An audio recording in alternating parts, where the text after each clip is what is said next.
Why do your phrases sound lame or dull or boring when you're playing? Even if you have a good vocabulary, or maybe you've trained a great phrase and you want to play it, and when it comes up in real context, it just does not sound good or musical or expressive.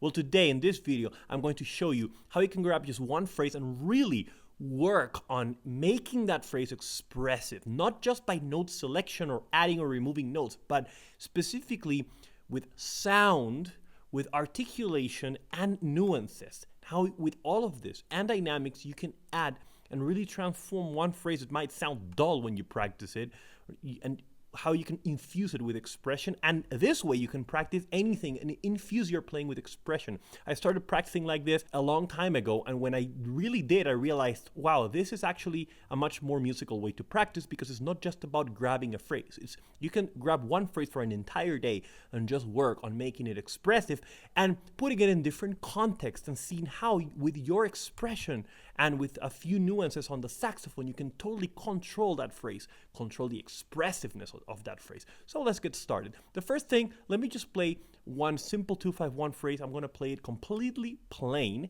and then we're going to start working our way on making it very expressive and transforming the expressiveness by putting it in different contexts.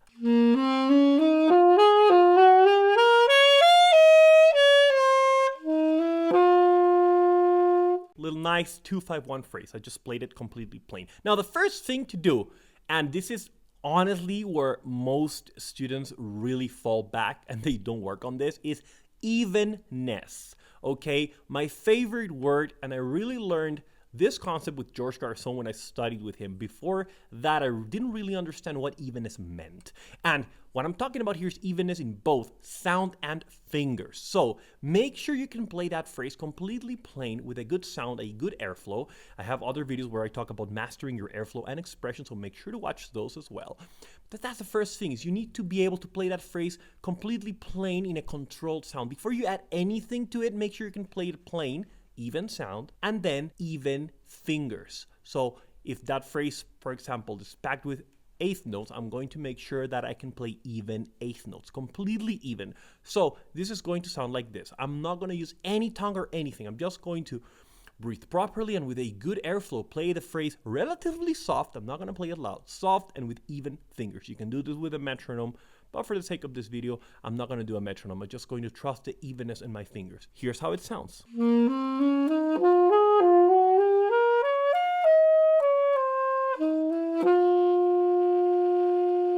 Now you see a few important things to mention. I'm paying attention to how my sound is coming out. So is it all even? If there's a note that cracks a little more, or a lot of times if the phrase goes around the low range of the horn, it might crack a little bit, or it might sound more explosive, and then all of a sudden if you go to the high range it might sound a little softer. So make sure you can play everything plain, almost as if this is just perfect straight line. Okay, this is number one. If you cannot do this, then you can't, everything you add, all the nuances, everything else will be just detrimental to your sound, and it will make it sound bad.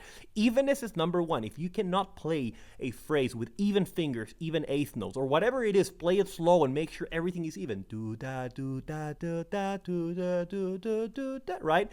Don't go ahead and play do da do da do da do da da da. So I see this happening on a lot of students where they play things unevenly and they don't even realize until you put a metronome on 45 or 50 BPM, and all of a sudden you realize that you needed better time and you needed to even that thing out. Okay, so that's the number one thing. So I'm going to play it again and check it out. I'm going to play it unevenly first so you see how the mistake could sound, and then I want to play it as even as possible.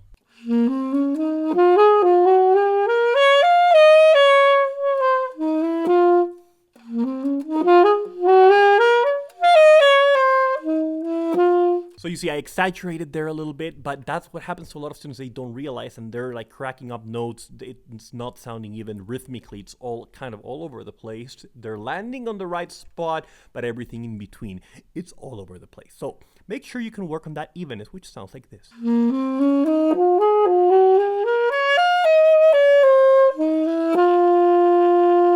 Now you can change tempos, you can change tempo, play it slower, play it faster.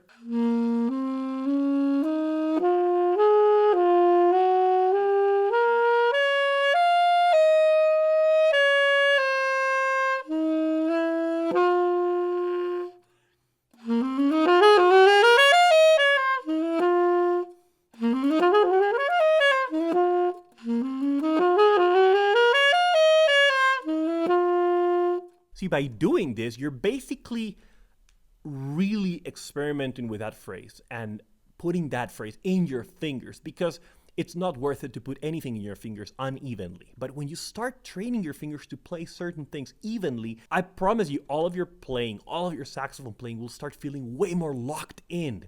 And your phrases will sound just so much better because they will be rhythmically accurate and precise. This is what really helped me when I learned that from George Garçon, of putting a metronome and really playing even eighth notes with no tongue. Because a lot of times our tongue really disturbs our sound, okay? I have another video where I'm talking about tonguing techniques and articulation and how we tend to over-articulate as saxophone players.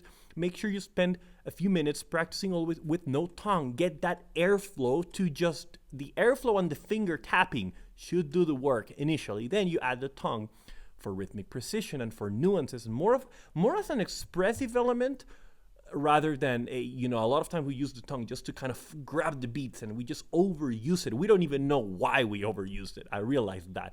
And our sound sounds a lot fuller without it. Now you can introduce the tongue once you work more on your sound and you are able to play that phrase properly. For example, I've played it a few times for you now. I feel so much more connected to that phrase. When I play it slow, my fingers suffer a little more to try to be precise, and then of course every note is longer, so I need to keep my airflow going. When I play it fast, I need a lot of finger accuracy, so that my fingers need to really move as accurate as possible so that it doesn't sound all over the place. Once you do that, the next step, okay, now you can add little nuances and things like that, and dynamics. Only with airflow, I'm going to see if I can go up and down with a phrase. If I'm playing it slow, for example, what I'm going to do now is I'm going to play it in a few different contexts. It's in a jazz ballad, which is going to require a bigger airflow and expressiveness with only my airflow, meaning dynamics. I might do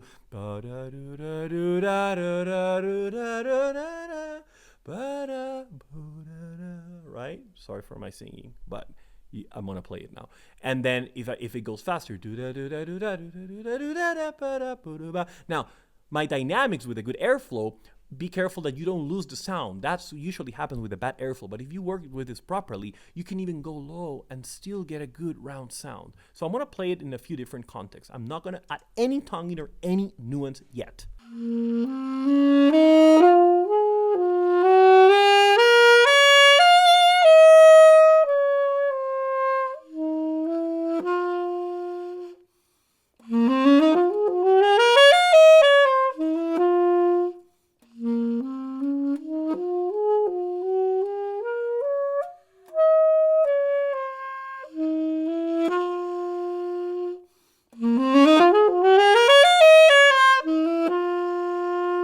You see, so the idea here is to get a masterful control of your airflow in a way that you can do like this, and up and down, never losing your sound, never losing the tuning, never losing the roundness and the warmth. That is phenomenal. You see that by itself adds a lot of expression. Now the next point would be to now once you have a good airflow and you have a good evenness in your fingers and in your sound, you can add nuances. Let's add one very simple one, vibrato. We talk about vibrato a lot in the saxophone, and a lot of students and a lot of players, they overuse it unconsciously, okay? So once you have a good airflow, that's the number one thing. Every nuance that you do will sound better. Because you don't need to apply a lot of vibrato. When you have a good airflow, just a little bit will make it so expressive. So maybe when I go on a higher dynamic and I play a little louder, like almost like in classical opera, right? You would add a little more vibrato and make the phrase more expressive. So let's check it out. I'll play it again, different context, like a ballad, medium, and up tempo, and I'll add now a bit of nuance, just vibrato on specific notes.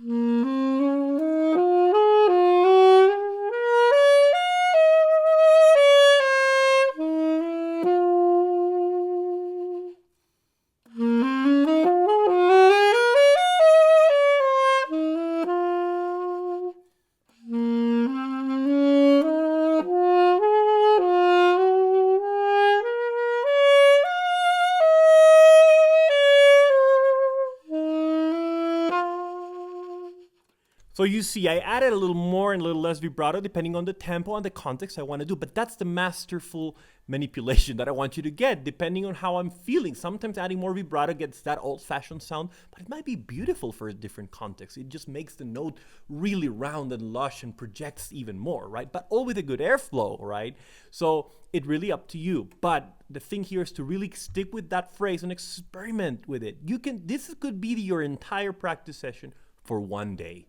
And then on the next day, I'm not a believer of doing the same things every day. You can make your practices fun. You can always work on tone and sound, and a few things you can always do, but you can grab different things. One day you might work on, just improvising with a few scales and this. Another day you can be like, I'm going to try to play this melody of a tune for 4 different ways. Another day could be this. Let me grab one phrase and really explode with the expression. See how I can play it in different contexts, right? If you have iReal Pro, you can put that 251 as a play along, and then simply put jazz ballad and bossa nova, medium swing, and have fun.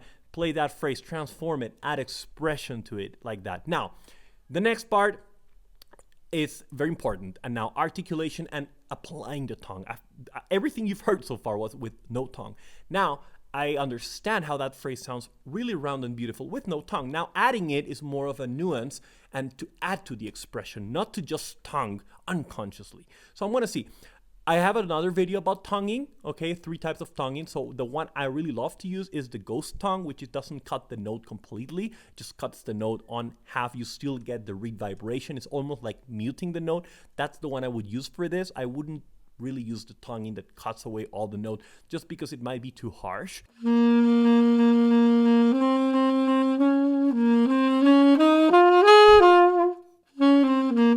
other one might be too harsh. So for this, I'm going to use the ghost tonguing, but not on all of the notes, right? I'm going to see which one fits better.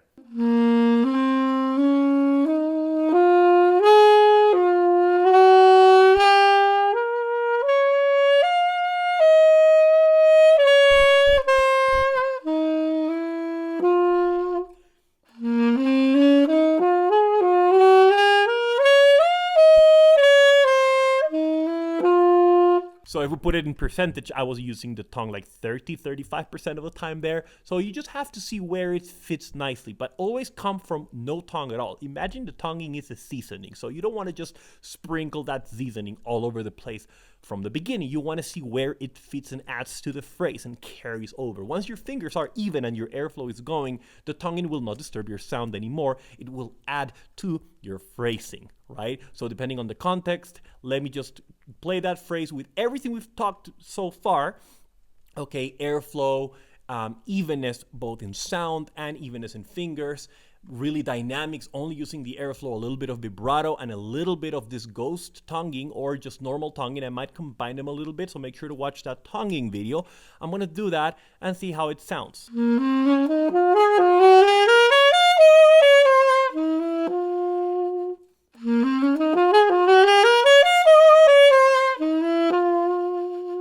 Ballad.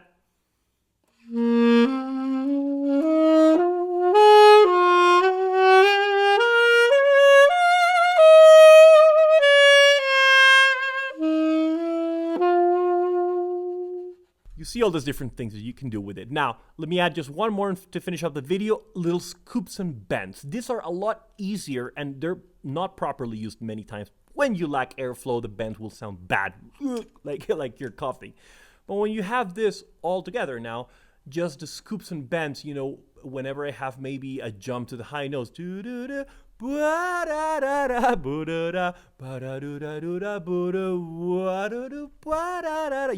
can sing these things. I know it sounds funny, it sounds ridiculous. A lot of people are like, oh, like my voice, I don't have a great voice for this, but I'm singing it just to understand where the nuance might fit better. You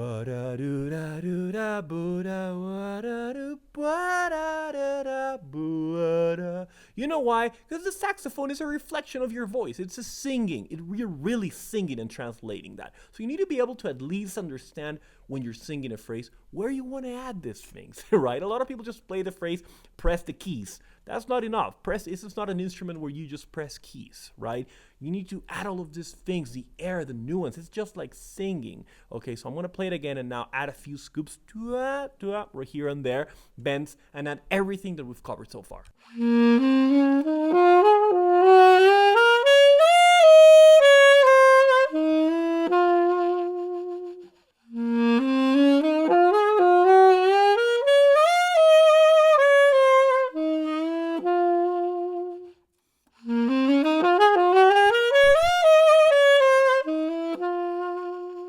Alright everyone, hope you found this video useful. If you like this video, please make sure to watch my other videos where I'm talking about saxophone expression, technique, improvisation techniques, and a lot more. If you like this, please make sure to subscribe if you're not already a subscriber. Stay tuned for every Tuesday. I'm posting a new little video tutorial about improvisation, saxophone technique, arranging, and more. So make sure to leave in the comments what would you like to see next on my next videos. And if you want to really take your improvisation and saxophone skills to the next level, I invite you to join my Improv Mastery Circle. You can see all the details in the link that I left on the description below. This is my exclusive private community where I share my step-by-step roadmap on how you can become an amazing improviser, how you can play fluently over chords, expand your melodic language, rhythmic language, and a lot more with a step-by-step process. And we do live group calls and a lot of other amazing things. I left a link below so you can check that out. Thank you so much for watching, and I'll see you on the next one.